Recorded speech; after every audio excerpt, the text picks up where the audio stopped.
Well, good afternoon or good morning if you're joining us on the West Coast. I guess it's still good morning your time, but we know you could be doing a lot of things wherever you are today. And so we're just so grateful that you have decided to invest in your own leadership and therefore your team's leadership by being with me and Amy today. The first thing I'd love for you to do as you're logging in, you're getting settled, is let us know in the chat.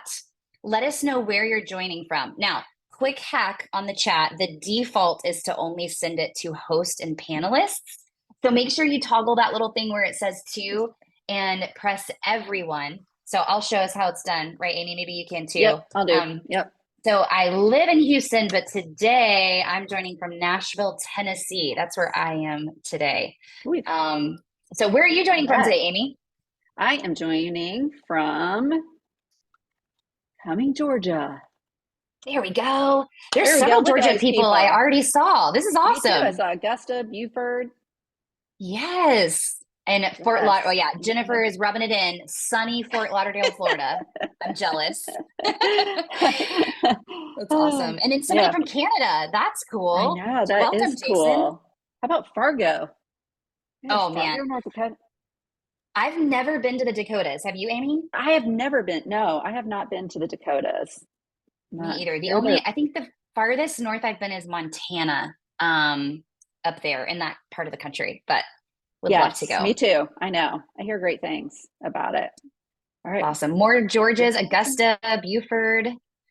Let's see, Kansas City. Yep. Woo, got a Wisconsin. Staying up there north. I love it. I bet it's beautiful right there now, Brittany. Have the leaves already started changing, Brittany?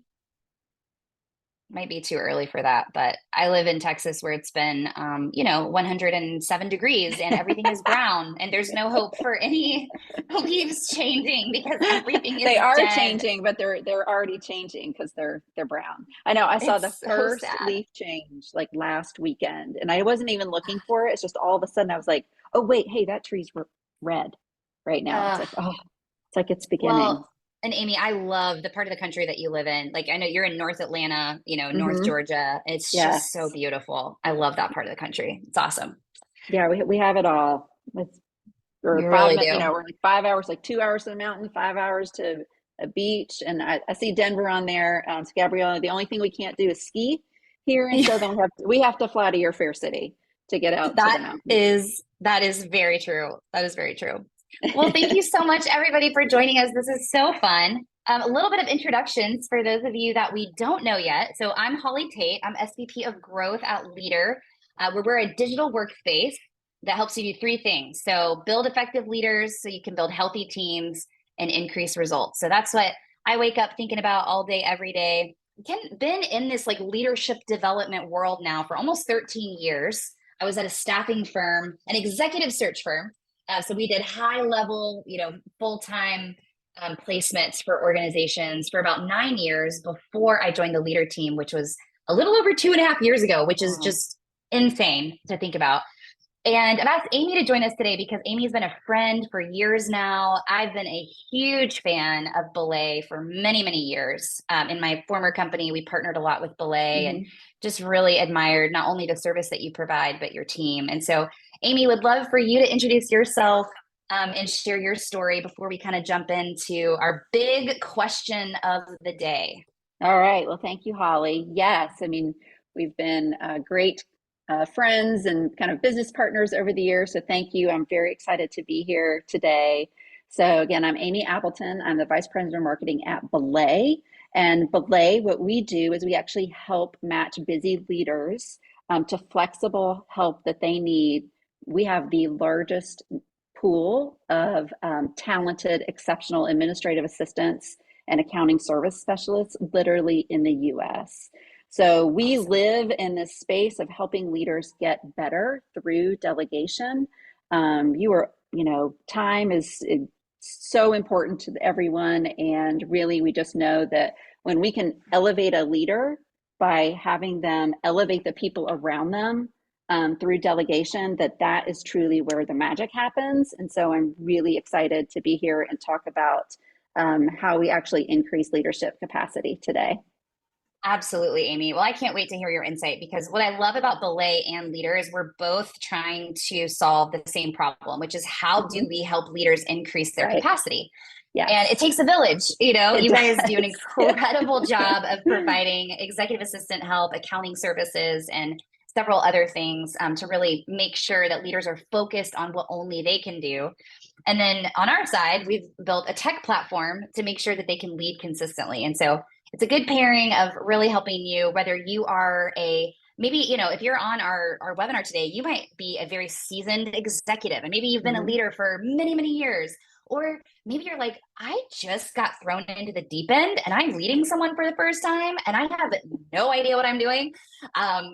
Or maybe you're like, I want to lead someone and I really desire to have that responsibility and want to be able to earn that. And so wherever you are in that today, we're all going to learn a lot together as we go. So Amy, here is our Yes. big question of the day. And here's what I want everybody, before I show it, get your fingers ready on the webinar chat. I also see we've already got a couple people in the Q&A box, which is awesome. So whether you want to use Q&A or chat, please feel free. We want to see your chat and all of your thoughts and ideas throughout the time together today. Just a reminder that you do need to toggle to everyone so that everyone can see what you are sharing. Okay, so here is the big question of the day. Why is tyranny of the urgent so rampant? So I'll go first, Amy, and then Okay. hopefully, and then you go first, and we'll see what everybody else says. But All right. for me, just personally, tyranny of the urgent, well, I think in general in the world, tyranny of the urgent is so rampant because we have access to more information than we've ever had before. So, like, think about it, even 15 years ago, we didn't know all of the problems that were happening in the workplace, much less the world, because we just didn't have things like Nextdoor or Facebook. I mean, we had them, but they just weren't as prevalent to our day-to-day lives. We didn't get instant notifications, popping up on our phone all the time of headlines. And so I think what that happens in the workplace is, number one, we're kind of addicted to that chaos. I know I Mhm. am. I'll be the first to say, like, nothing makes me happier than when I just like knock out a fire that day that happened. But the problem is that might not have been the most important thing Right. for me to focus on. And so I think that's why it's so rampant is we're kind of addicted to the rush of chaos and problem solving, which isn't necessarily a bad thing. A lot of us Yeah. might thrive in that environment, but where it gets us in trouble is, sure, I did a lot today, but if I haven't done the most important thing, that holds me back, holds my team back, holds my organization back. So, what do you think, Amy? Why do you think tyranny urgent is so rampant? It's similar than that. And I think it is just, we have so many modes of communication right now. So even when I think about what I have at work, I have email that's going all the time. I have Slack. I have Asana tasks, that notifications that can go. I have a text group every once in a while that's going off. And I think it's the same thing. It's just like, how everything comes at you all at once, and then you're triaging all. We are like an emergency room in our brains. We're triaging all day long, and trying to determine what fire should I put out, and like you said, and who do I need to talk to, and at the end of the day, you feel very busy. I don't know if you've ever said this at the end of the day where you're like, I did a lot, but I didn't really know if I was productive today, but it Yes. sure was busy today. And I do think and then to your point, we get used to that. That is now our norm. Our norm is now that, and then it carries on actually past work. Like you said, all the time. We have notifications all the time now. All the time. Yeah. Amy, you really struck a chord there because we've got people like Mandy's like 100%. Somebody else was like, yes, when you said, about feeling like we're really busy, but we weren't Busy. sure we were productive. So Levon says we don't want to drop a ball or fail. That one is really true. It's like I Yes. know I've been there, Levon, where it's like, yeah, I don't want to say no to something because I am afraid that I'm not going to live up to an expectation someone Right. has of me, or I want to feel important, or yeah, I don't know if you can relate to that, Amy, but not wanting to drop a ball or fail.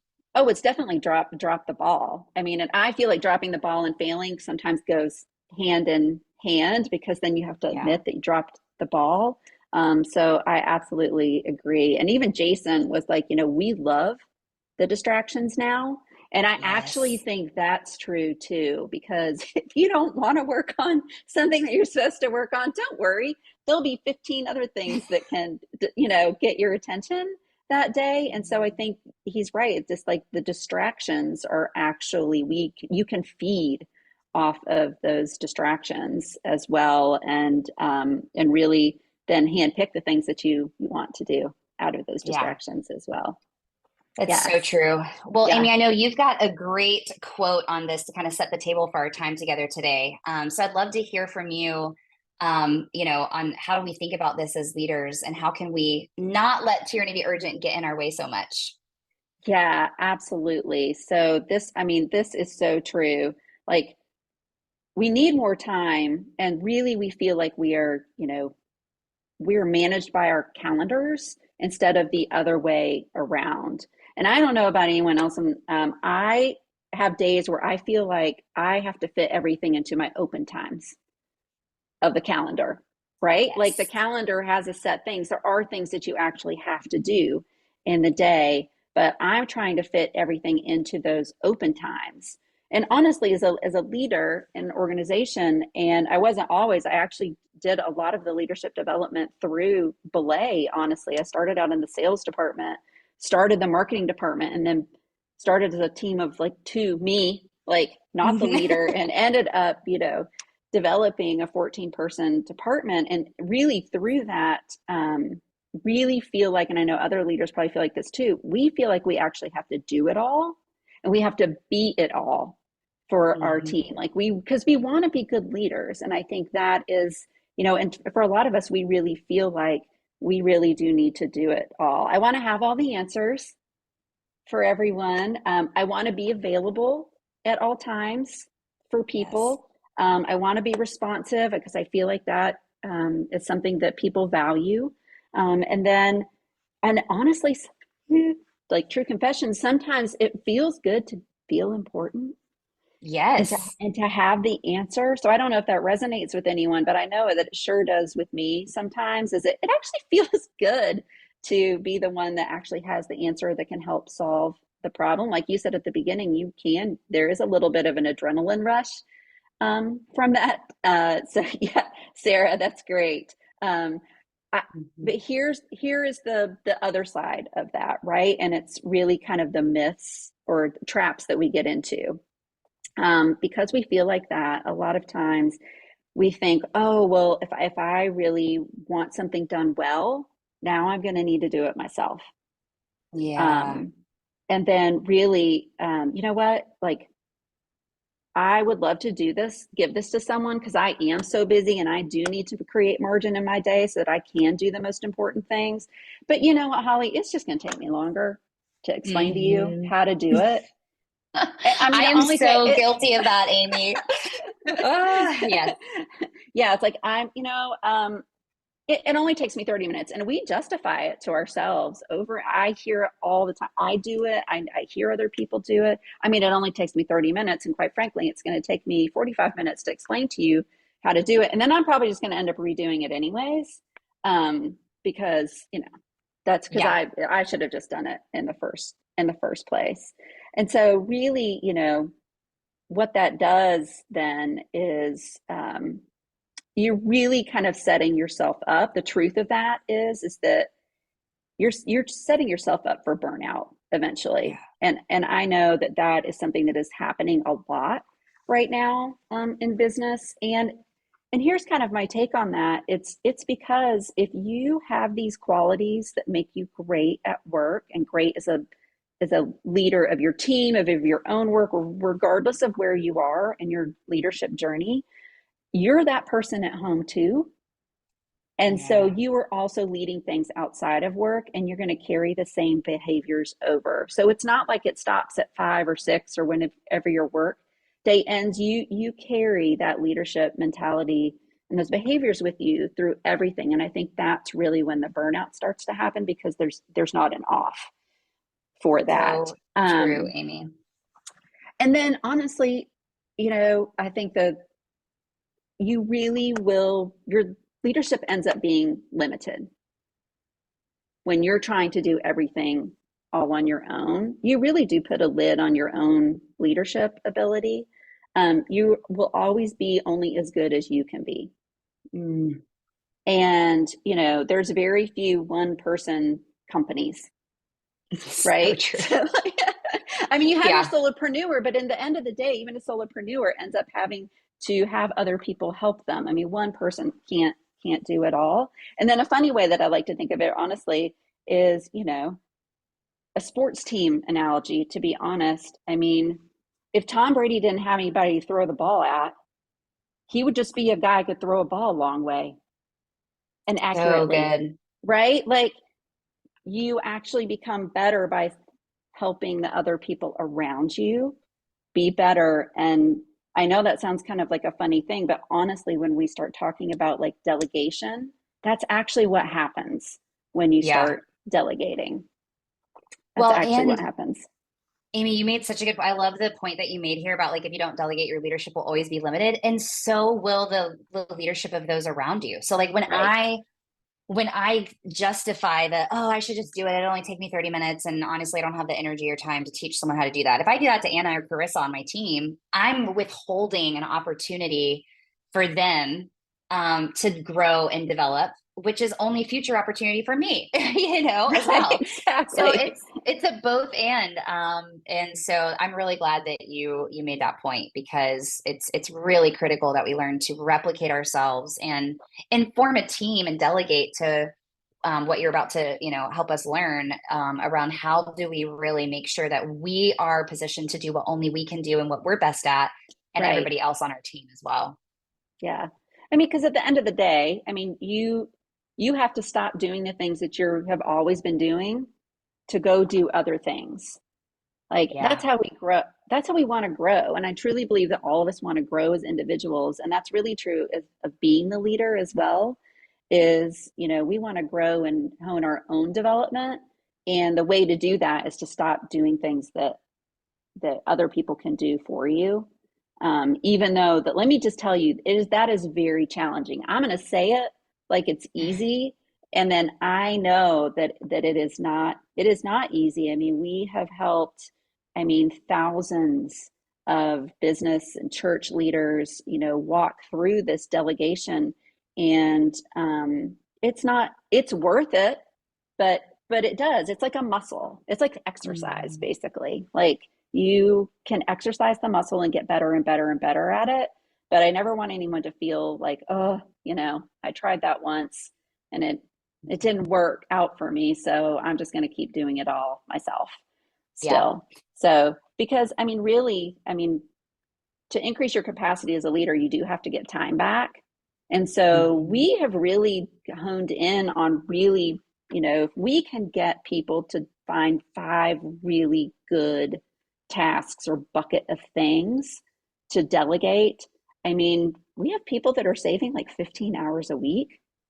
Um, Wow. and then it's kind of like, then the question begs the question of like, oh, well, what would you do if you had Mhm. 15 extra hours in the And I week? think that's part of the reason. I think a lot of times, like, we don't know how to answer that. It's like, I don't even No, know. I haven't even thought at that I was level of gonna what I would say. do if I had 15 hours. So that's such a good question for us to ask. And why I'm so excited because I mean, and I say it too, like, oh, I need to delegate more, or people say I need to delegate Yeah. more, but we really don't know Yep. how. So Yes. walk us through, like, how can we start to really do this so that we can have like what you have here on the slide, which is having 15 more hours in the week? Or how do we even start to think about what these buckets should be if that feels overwhelming to somebody right now? Yeah, absolutely. So let's go through them. Let's go through kind of our 6 T's of things that you can start when you're thinking about, okay, well, what should I even start delegating? So the first one is tiny. I love And that. I mean, just a little, just delegate a little something.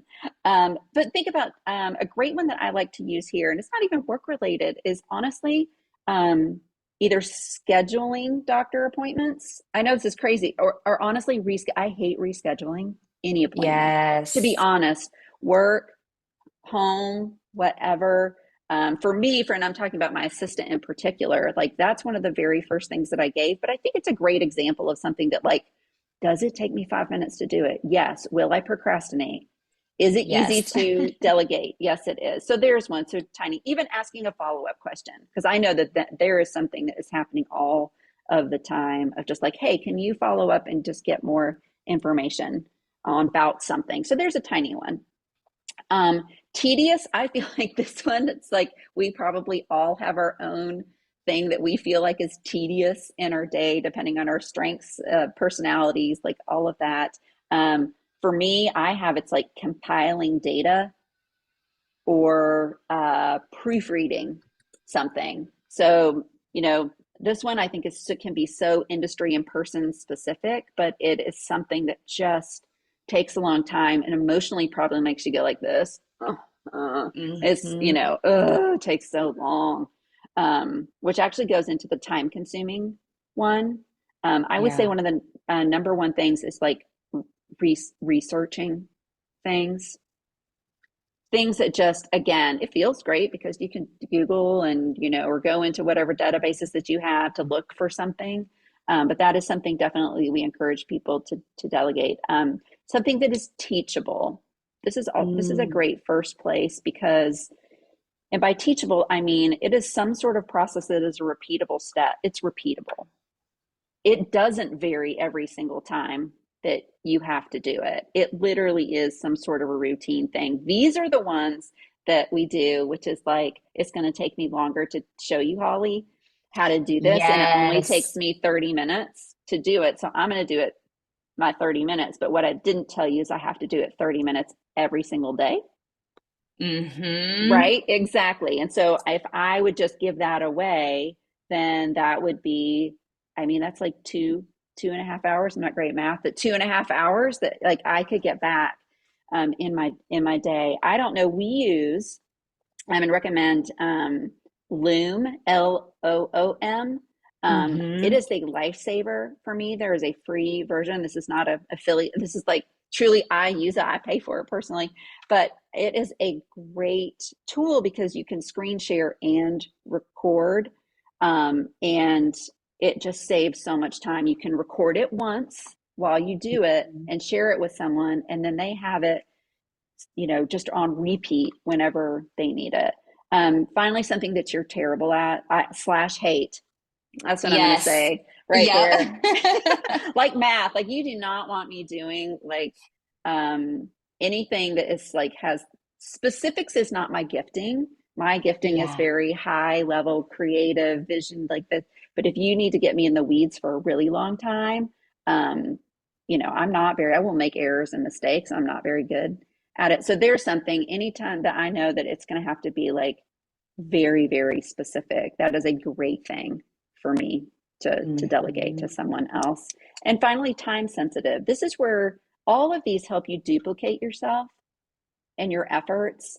But for me, it's the one that are time sensitive because I know I'm not the only one that feels like I have 7 number one priorities and they all have deadlines. Every single one. And so if there's something that you can hand off that actually has a deadline to it that helps you, then that is always a big win. Those are our 6 T's. Amy, I love it. And then like, I was just thinking, so I was procrastinating on something earlier this week because I thought it was going to take me all this time. And then I opened the Google Doc and literally it took me 2 minutes. Like, I'm not even kidding you. And so I was like, so that's a great, that the time sensitive, the tiny, the things that for us, like I think about Anna on our team, and we'll talk about this in a little bit, but like we're a big fan of working genius personality assessments here at Leadr. And she's tenacity on working genius. Like that's one of her, which is like following through on projects. I love starting things and I love finishing them, but the middle, I procrastinate so much. And she's a powerhouse at that. Whereas like tenacity is actually one of my frustrations. And so, because I think sometimes, I don't know, Amy, if you hear this or if you felt like this, but like, I'll be like, oh man, like asking Anna to reschedule that meeting feels like I'm putting a burden on her. Like I should do that myself. But Anna loves that. Like Anna loves checklists and marking things off. And she can do it way faster than I ever could because that's her Yes. strength and not mine. And so when we have the right people in the seats, when we're delegating, it's actually a joy for them and brings them energy in their work, brings us energy in our work, and we can work together, as a team so much better. And so just want to encourage people who are like, I can't possibly delegate my doctor's appointments rescheduling, to like really understand that it can be a joy and a gift for those that is their strength to follow through on those details or those specific things or whatever is not energizing for us. True. We say that about Excel spreadsheets a lot. Yeah, there's people who love, like There my are husband people that loves love those. Excel. There are people that like their favorite thing to do is work in an Excel spreadsheet, and you're right. And then it actually becomes a gift to them, which I think is a perfect lead in of like, who should I delegate to? Um, Yes. and that is a question. I mean, obviously, we're Belay, we have assistants and bookkeepers, so we have the people to delegate to. But a lot of times we're also talking to people that just have people in their organization that they're like, okay, I have a team or I have peers, and how can I make this work there as well? So we have this funny thing. It's a 70% rule that literally, this is going to make some of you uncomfortable, that if someone can do it 70% as well as you can, you should delegate it to them and then basically help them get better at it. It's not to say that they'll always do it at 70% of what you can, but that would be a great place to identify people to start. Unless you're a surgeon, there's a surgeon on here. Yes, Please don't. please don't. But for the rest of us, I think we really can use this 70% rule. Because like you said, like it actually, not only is it going to free you up, but the biggest gift is that it actually helps give new skills and develop the people that you're delegating to. I mean, Yeah. I remember when any time in my career when either even a peer, but especially a leader above me actually gave me something new to do, like it to me, it said, oh, wow, you're doing a good job. And so I trust you to now go and help me with this. And then I think it Yeah. also goes back to that, I think the Zig Ziglar quote of, you can build yourself or you can get what you want as when you have enough people, you help enough people get what they want. And I So think good. this is a great thing of just the true servant leadership of really looking at delegation differently than handing off work, but also who can I help develop around Mhm. me to help them give skill sets, because I'm sure all of us feel like if someone hadn't asked me to do something the first time, then Where would we I be would have, today? where would we be today? Or I wouldn't know how to do that, or I wouldn't know that I actually love to do that, or I wouldn't have had the opportunity to shine Yes. on something that, like you said, that I'm actually really, really good at. Uh, Hmm. That's so and good. then, yes, and you know what? And what I love about this and with Leader, honestly, is that the biggest piece of delegation is you don't necessarily just hand something over and just say good luck. Like Hmm. it definitely, number one is that you have to have trust to the person that you're going to delegate it to. You have to extend them trust. But like I said, it doesn't mean that it's like a blanket, like, here you go, here's my loom, good luck. Yeah, Um, figure it out. yeah, you figure it out. I want you to do the whole thing and then come back to me and then we'll go over it together. No, I mean, you actually have to, the best part about delegation and when it works the best is, at least at the beginning, is when you actually have set expectations.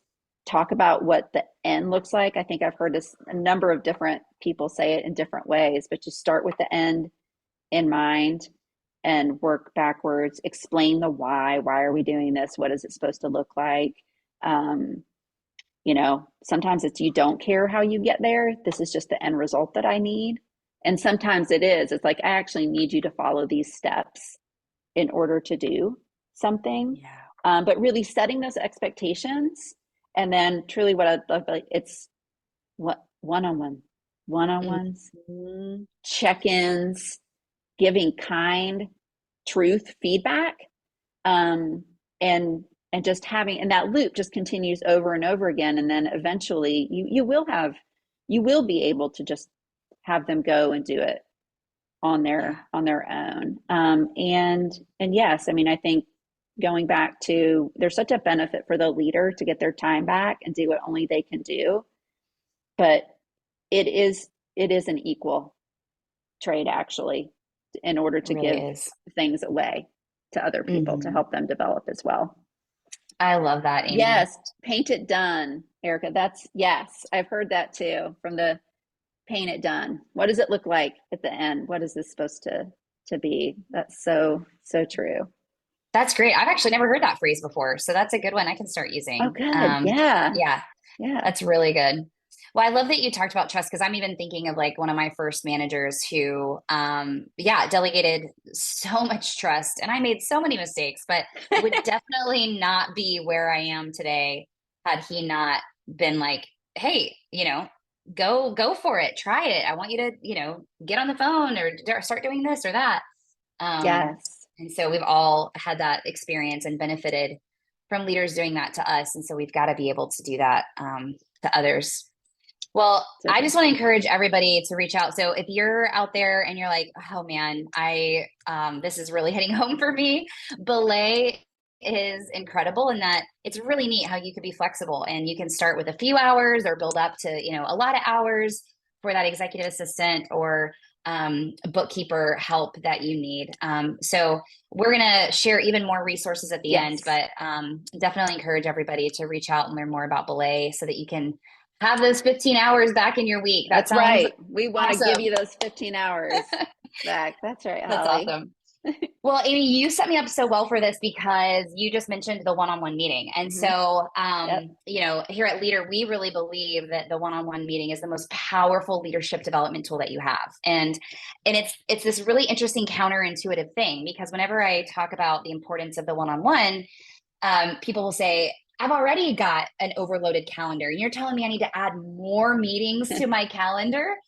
But it's actually when we're having effective one-on-ones, we will increase our capacity. We'll actually get more time back in our days and our weeks because we're empowering our team to have the answers that they need. We're building trust with them so we can move faster and have better rapport. And it's really incredible when you have effective one-on-one. So I'm going to talk about 2 buckets in our last few minutes today, and then definitely want you guys to drop your questions in the chat or in Q&A. We got a lot that came ahead of time that we'll dive into as well, that we're really excited to discuss with you guys today. But I'm going to go first. I'm going to talk about the one-on-one, and then we're going to jump into the team meetings. And so kind of just alluded to this, but Patrick Lencioni talks about in his book, The 5 Dysfunctions of a Team, how trust is the most important thing. It's foundational to any team. And then this is a Stephen Covey quote, that organizations move at the speed of trust. It is so true. If we take a second and we go, any sort of tension or friction that we've had, or things that we took longer than they should because of like politics or sideways energy, it's because there was a lack of trust there. And I've been I'll be the first to say, I've assumed that I've had trust when I really didn't. And I'm moving fast and I'm making changes. But I didn't take the time to make those relational deposits and build that trust along the way because I wasn't having the one-on-ones that I should have. And so I kind of want to walk you through how I lead one-on-ones and how I recommend that you start thinking about one-on-ones so that you can increase your capacity as a leader. So the first thing is there's kind of this, it's not a perfect formula, but 3 things I like to touch on in every one-on-one check-in that I'm leading is care, development, and then performance. So I call it CDP, care, development, and performance. And so this looks different for every teammate, But what I want to make sure that I'm doing in every one-on-one is start with a leading care question. And there's two reasons for this. So on the one hand, I'm going to use Carissa as an example. I actually got a picture here of a screenshot of one of our one-on-ones. This is Carissa on my team. She's amazing. And you'll see here, the very first question that we have in our one-on-one is, how are you doing balancing family life and leader life? How can I help remove any roadblocks? And the reason we have that question is because Carissa is super high capacity. She's a mom of two. Her and her husband have a church plant. She's got a high level, high capacity job here at Leadr. And Carissa's a 3 on the Enneagram, as you can kind of see over here on her care card. I'm an 8. So if we're not careful, we'll jump into our one-on-ones and just talk about performance because we're both very performance driven. And then before I know it, a month has passed by and Carissa's exhausted, or there's, something we haven't talked about that we really should have. So leading with this care question helps hold both of us accountable to pause, slow down, and really make sure, as much as Carissa wants to share how she's doing personally, because as you said, Amy, that's going to impact us at work and vice versa. How we're doing at work is going to impact how we're doing at home, and how we're doing at home is going to impact how we are doing at work. Now, on the other hand, I don't have a screenshot of this, but Anna on my team, who's my other direct report, she's a 2 on the Enneagram. And she is very relational and so caring. I mean, she is one of the most caring and positive people that I've ever known.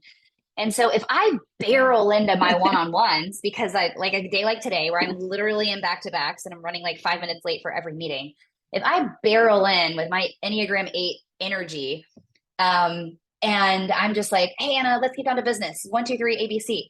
She's gonna be like, whoa, whoa, whoa, whoa, Now she knows me well enough to know at this point that, like, okay, Holly's just busy. But if we're new into our relationship working together and I come into every one-on-one and just want to get down to business and never stop to really show Anna that I really care about who you are and how you're doing, there's no way we're going to be able to really build true trust together. And so that's why that care piece is so important. So I really, and my care question for Carissa is different from my care question for Anna, because they're different people. And so share that, put that on your, agenda, make it recurring. We talk about it every single time. Sometimes it's 2 minutes, sometimes it's 20 minutes. And then make sure that you're using, whether it's personality assessments, not assignments, personality insights or assessments, to really get to know your team really well so that you can customize and coach, them based on how they're uniquely wired. Because again, Carissa is different from Anna. So anything that you would add, Amy, on that care piece before we jump into development in our one-on-ones? No, I think you literally hit the nail on the head, and just, you need to know your team. Because like you said, I think the biggest thing is just everyone will look different. Like, you actually need to be able to show up for your teammate the way they need you to show up for them, or you're right, they will get lost. They will get lost in you, basically. Yes. So I think that is, I love the personality is that, like, it's the reminder, which is what I love about this, is like, then you can't skip it. And then just kind of a visual reminder of like, okay, I'm going to need to meet them where they are and not expect them to come meet me where I am. Exactly. And there's even times where I'll be like, whoa, Carissa, hold on. Let's back up. How are you really doing? Right. Making sure that we're addressing that first. That's awesome. Well, the second piece after care is development. Oh, sorry. I just thought of this as you were talking, Amy. A real-time story of this, because you can hear me ramble about this all day. But one of our customers is called Mohawk. They're the largest flooring manufacturer. They're actually not too far from you in North Georgia. No, I know exactly where they are. Yep. Yeah. And anyway, they've got like 300 of their sales team on using Leadr. And the only thing they changed, this was like a couple quarters ago, the only thing they changed was implementing one-on-one through Leadr, and they made up a multi-million-dollar deficit in their sales team. And we asked the SVP of sales, like, what in the world? Like, this is so exciting. Like, we know one-on-ones are important, but like, what do you feel like was the difference?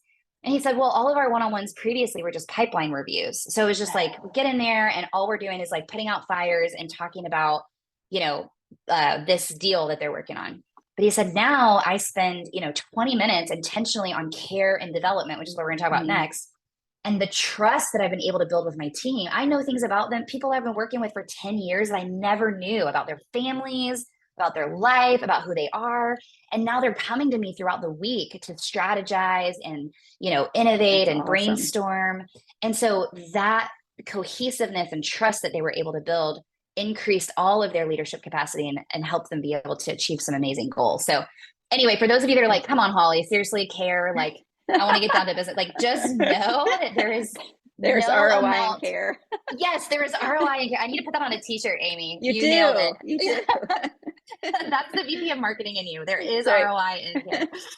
Okay, so let's talk about development. So a lot of times I think this word development, it can be overwhelming because it's like, oh my gosh, like, are we supposed to have this like, a specific growth pathway for every single person on our team? And while that would be amazing, like for sure, I really encourage us to think about it as what is the best next step for this person in their growth, for me, and then also this person. And so that's why, like, your point about delegation is so important, because if we're not delegating and this person is wanting to grow, but they've been doing the same thing for, months or years, we're never going to be able to help them increase their capacity. And Right. then we won't be able to increase our capacity. So I would ask, and if you don't know what the answer to this is for your teammates, ask them, like, what do you think is the best next step for you? And this is not, I'm not talking about promotion. Like, if a promotion comes along, that's great. But this is really for their growth individually in their role or whatever they want to achieve in their career. What is that best next step? And it might be an online course. It might be, working on a growth track for a specific promotion. It's going to look different for every person, but really important that we start with that question and make sure that we're asking that on a regular basis with our team. And then the second one is, what feedback do I need to share to support that goal? And that goes both ways. I've got a recurring agenda item in my one-on-ones that asks my direct reports, what feedback do you have for me this week? Because I really want to model the behavior that I want mirrored. I want Anna and Carissa to ask for feedback for me all the time, but they're not going to do that if they don't see me asking for it, because that can be really scary. And so making sure that we're modeling the behavior that we want mirrored and creating a safe place. And that's where, in that one-on-one, where we're really asking for and sharing feedback to help that person really be able to achieve the next step in their growth. So I've got a real story about this. So I keep talking about Anna on my team, but there's a book. Amy, have you ever read Radical Candor by Oh, yeah. Kim Scott? Okay. Yes. So highly recommend, you guys. I'll throw it here in the chat. It's called Radical Candor by Kim Scott. And Anna went through a program that we have here at Leadr internally called Leadr U. And this book like changed her life because it gave her words for the first time to really communicate something that she had felt. And Kim talks about the concept between like rock stars and superstars. And one of them is, like me, like I'm very, motivated by like climbing the ladder and leading people and more responsibility, and the other is motivated by more specialized growth. Like, how can I be the very best marketing manager that exists? And we need both. Neither are better than the other. We need both on a team. And so Anna read that, and she was the one who's like, she's like, Holly, this is life changing, because like I love being a marketing manager and I just want to be the best marketing manager ever, and I want to continue to grow in that role, but I'm not super interested in like having a big team and all of that. And so that was so helpful for her to verbalize that to me, so that now in our one-on-ones and in her performance review, I'm not pushing her towards, this promotion of a, working towards VP of marketing one day. Instead, I'm asking her, hey, how do you want to grow to be the best marketing manager ever, or in that growth track of being more specialized in marketing? And so in our last, yep, Jason, I'm coming for you. We're almost there. I love it. I love the excitement. He's like, Holly, stop talking and tell me the third point. But my point is, in our last review, I was able to ask her like, hey, what is a goal that we can work on for as a part of your development in being, a superstar? And she chose SEO. And so we talked about that together. We agreed on that. She picked some action items to help her achieve that goal. Like, there's a course that she found, a book, that she wants to read, et cetera. And so that was so helpful for me as her manager and for her to communicate that. So now we have clarity on what she wants her best next step to look like and how I can help coach her and give her feedback. along the way. So care, development, and then Jason, here we go. The last one is performance. So CDP. And this is the one that we, especially if we're like a very driven person, we love to jump to performance and we skip over care and development. But I'm telling you, really got to prioritize care and development, at least touch on it in every one-on-one in order for you to build trust so that you can really do well in performance. And so what this looks like is we really want to make sure that we are keeping our goals front and center. So kind of like what we talked about with Anna with her SEO superstar goal in the last slide. If we set goals, but then you're like me, like remember tenacity was a frustration for me. I'll set them all day, but then I'll forget them, or I won't take the time to actually go, okay, what do I need to do? What action items need to happen in order for me to reach that milestone rather than running with my hair on fire, hoping that I hit it. And so what we want to be doing in every one-on-one is addressing the goal, roadblocks, and creating action items to help us get there. But here's the thing, the expectation that you should communicate to your team is that they need to own their performance. What this shouldn't look like is you getting into the one-on-one and being like, okay, Amy, right? How are your goals this week? Did you do those things? What we want to see is Amy going, hey, Holly, that SEO superstar goal I'm working on, I'm a little behind where I want to be. I haven't started the course yet. But here's why. I'm working on these other 3 priorities, but next week, my goal is to create, to finish this first video. Great. That proactive communication is awesome. And now I, as your manager, can help you make sure that I'm unblocking anything that you're running into, making sure we're aligned for your performance. So here's an example of what this looks like with Carissa again. So in our one-on-ones, we've got her, her goals are front and center. So these are the goals that she owns or that she's collaborating on. And as you can see, she's got like these little updates. So she's updating these throughout the week so that when we get into both our team meeting and our one-on-one, I can be positioned as her coach and not a micromanager, right? If she wasn't updating these, I would feel kind of like a micromanager. But when she's proactively communicating and updating them, I, can make sure that I can see them on a regular basis and see how they're tracking. So care, development, and performance. Amy, anything you want to add on the one-on-ones before we jump into team meetings and then Q&A?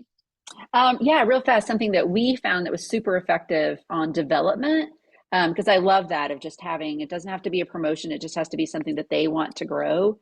And we actually started to set aside a certain amount of time, we gave permission to set aside a certain amount of time a week to work on that thing.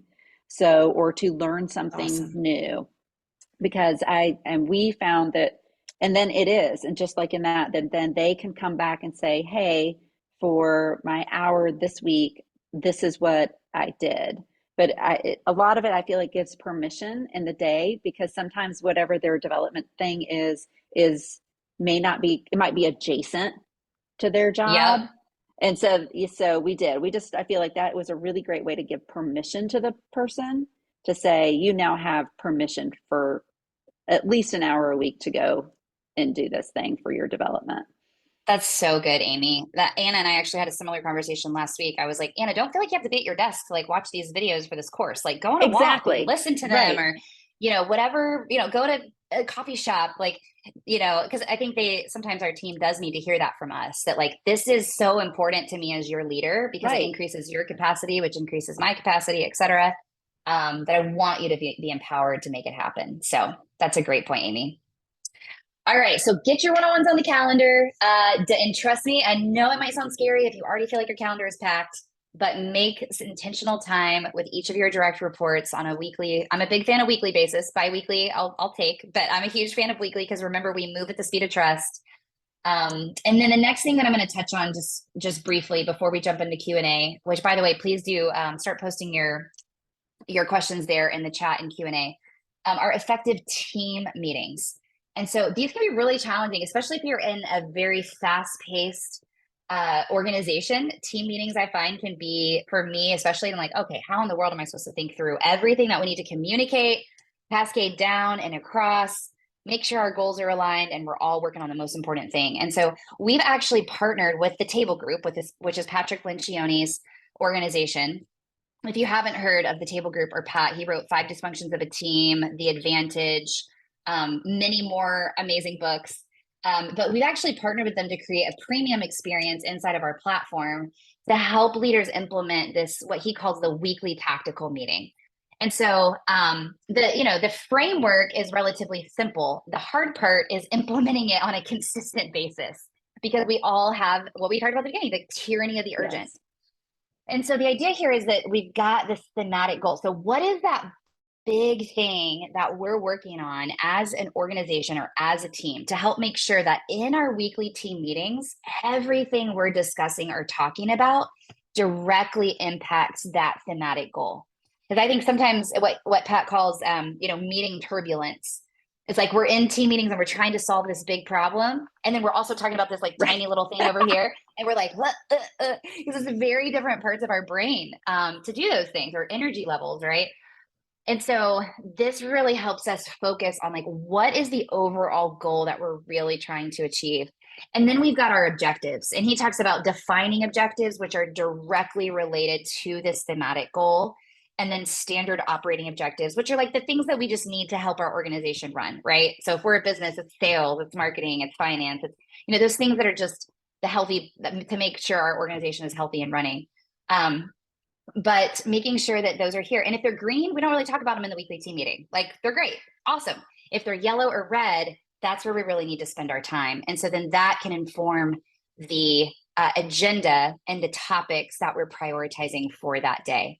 So really thinking intentionally. Now, if this is overwhelming to you, that's okay. Just start with having your goals in your team meeting, making sure that everybody's clear about what are the goals that we're trying to achieve, and making sure that what you're talking about in that meeting all aligns with that goal. And of course, we've created the technology to help you do that, so it's not so overwhelming and you've got everything in one place. But I did want to kind of provide this framework for everybody when it comes to our team meetings.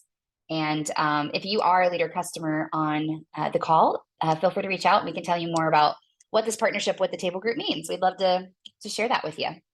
Okay, well, I'm actually going to share the resources as people are putting their questions in the chat. But we've got two QR codes here.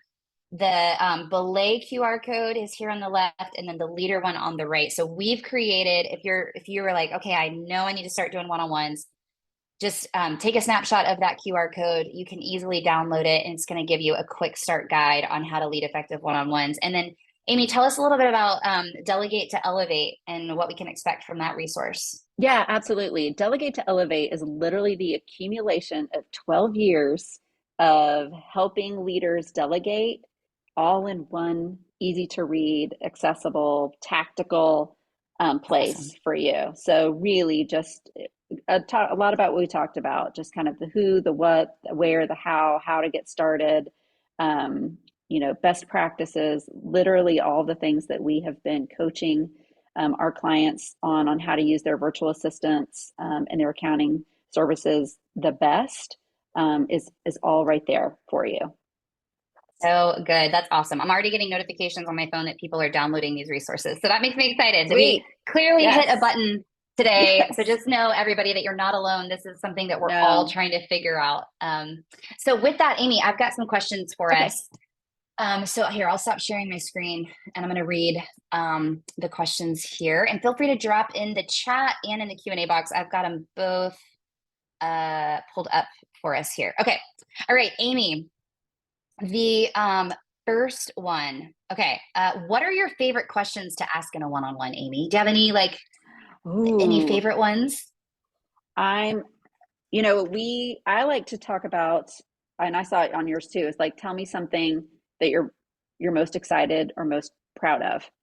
Yes. For the week. I also ask, tell me something that I don't know. Like, what do you want me to know that I don't already know? Because I think sometimes we get in a routine of just like update, or follow up from something. And it's like, so tell me something I don't know. That's so right good. Now that's important for me to know. Yeah, that's awesome. I like it. Okay.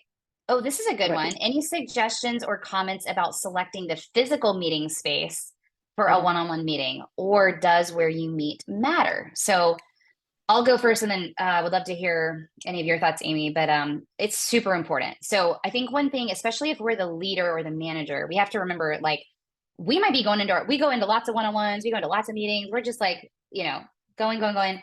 But for the person that we're meeting with, this might be one of the only meetings that they have that week, especially if they're an individual contributor. And so they might be coming into that a little nervous, or they want to talk to you about something that they feel that's really important. So I really think if you want to try doing it outside of the office, ask the person's permission first. Like, hey, I was thinking it might be fun to do our one-on-one in a coffee shop this week. Like, is that okay with you? To kind of give them that opportunity to opt in. Otherwise, I do think it's important that we're in a space that is, quiet, that is safe. I know I've been like literally remember this day at one of my jobs where I just was crying that day. Something had really frustrated me, and it was all glass. So I found like the one place in the office. I was like sitting in this chair, like in the corner, facing the other way, like having my moment. So I say that because sometimes we can forget, that like space really does matter, but ask the person you're meeting with, especially if they report to you, for their permission first. And I know you and I, Amy, have almost all of our one-on-ones on Zoom.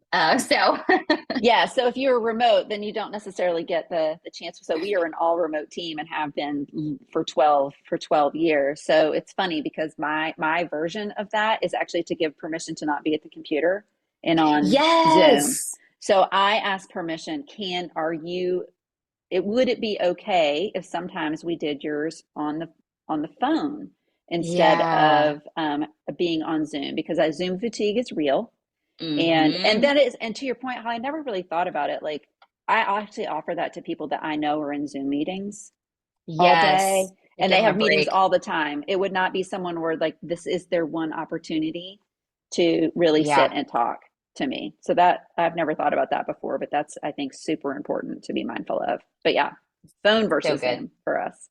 Yes. That's really good. Okay, here's one. How do you encourage team members to take the initiative to, one, proactively contribute agenda items to team meetings, and two, take the lead in speaking and participating in team meetings without requiring them to? Any hot takes or tips on that, Amy? I think for the agenda items, uh, I do. I think just asking or even giving them an idea of what might go on there. Say in your Yeah. one-on-ones, you might have something that you talk about in your one-on-ones, and you could be like, Holly, I think that would actually be great for us to talk about at the next team meeting, even if it's just to give an Yes. update to other people. So that would be one.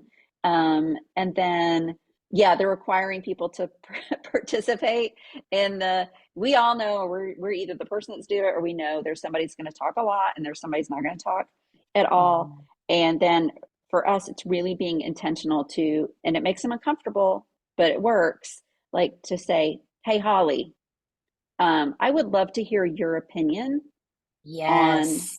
on that, and just open the door for them, because a lot of times they do have an opinion. They just don't want to be the one like butting in to say it. So Mhm. that's my hot take on that. How about you? What do you? Yeah, that's good, Amy. So I've actually heard in team meetings, I haven't done this, but I've heard this recently. And this was a leader who was specifically trying to help his team be more like healthy conflict. But like the team was not surfacing conflict. So they have an agreeable meeting, and then he would notice Right. everybody would leave the meeting and not Meeting agree. And he's after the like, meeting. Yeah. hold on. Yeah. So what he did was he bought just like a stupid trophy from Amazon, like a silly little trophy. And he said, okay, I'm going to give this trophy to whoever has the best healthy conflict in our team meeting today. And he gave it to himself like for 4 weeks in a row because he was like, okay, guys, nobody did it. So I'm giving it to myself. I was the only one who did it today. And then sure enough, like week 5, week 6, and then he would, it'd kind of float around. And so I thought that that was like a fun That's way. fun. So whether that's conflict or you're just trying to spark more engagement, try to find those ways to really engage your team. And then I think setting expectations of like, For me personally, but speaking of working genius, I'm a DG, a discerner galvanizer, and there's nothing more frustrating to a discerner galvanizer than a lack of response. Right. So for me, speaking to a Zoom meeting when people are not on camera is like my worst nightmare. So I'm like, are they happy? Are they sad? Are they, it's So, different in like yeah. it's different in a one-on-one, but like, Yes. so I set the expectation of like, and we do that here at Leadr because we're hybrid. We call it Zoomies and Roomies. Like if you're on Zoom, your camera's got to be on. Oh, And yeah. so setting those expectations is really important. So, well, we are at the top of the hour. Troy just asked a great question. How long should a team meeting take? How often should you have them? That it depends. Maybe we should do a whole another webinar on team meetings, but Troy, I have not gotten away with anything less than an hour for a team meeting. Even when I put it on the calendar for less than that, it always tends to go that long. So I think, do yourself a service, schedule it for an hour. And then I think it depends on the layer, but I love having weekly. Again, it's really how fast your organization moves.